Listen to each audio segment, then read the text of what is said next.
অন্তর্বর্তী সরকারের প্রধান উপদেষ্টা ডক্টর মোহাম্মদ ইউনূসের বিরুদ্ধে দুদকের মামলা বাতিল করেছেন আপিল বিভাগ। বুধবার প্রধান বিচারপতি ডক্টর সৈয়দ রিফাত আহমেদের নেতৃত্বাধীন 4 সদস্যের আপিল বেঞ্চ এ রায় দেন। ক্ষমতাচ্যুত আওয়ামী সরকারের আমলে শুধুমাত্র হয়রানি করতেই ডক্টর ইউনূস সহ 7 জনের বিরুদ্ধে এই মামলা করা হয়েছিল মন্তব্য করেন ডক্টর ইউনূসের আইনজীবী। শাকির আরজু রিপোর্ট, জানাচ্ছেন নাঈম আহমেদ।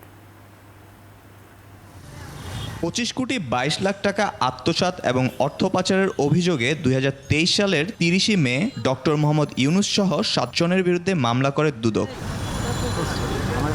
গেল বছরের 12 জুন ওই মামলায় অধ্যাপক ইউনূস সহ 14 জনের নামে অভিযোগ গঠন করেন ঢাকার বিশেষ জজ আদালত 4। পরে অভিযোগ গঠনের বৈধতা নিয়ে মামলার কার্যক্রম বাতিল চেয়ে ডক্টর ইউনূস সহ 7 জনের করা আবেদন খারিজ করে দেন হাইকোর্ট।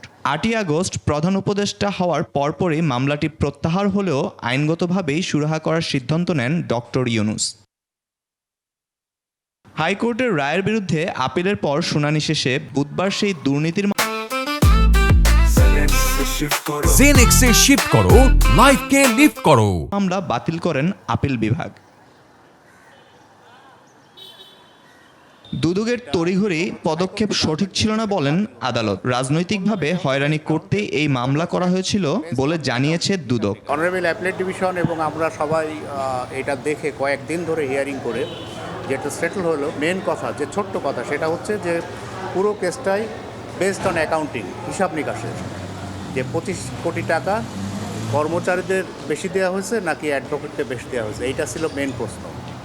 তো একটা well settled principle of law যেটা শত বছর ধরে অনারেবল কোর্ট থেকে সেটেল হচ্ছে, যে যখনই হিসাব নিকাশের কথা আসবে তখনই সেটাকে আর ক্রিমিনাল লায়াবিলিটি থাকবে না, সেটা হবে সিভিল লায়াবিলিটি। ডক্টর মোহাম্মদ ইউনূসের বিরুদ্ধে আরেকটি মামলা আপিল বিভাগে বিচারাধীন, সেটিও আইনগতভাবে মোকাবেলা করা হবে জানিয়েছেন তার আইনজীবী। নাঈম আহমেদ, 21 টেলিভিশন।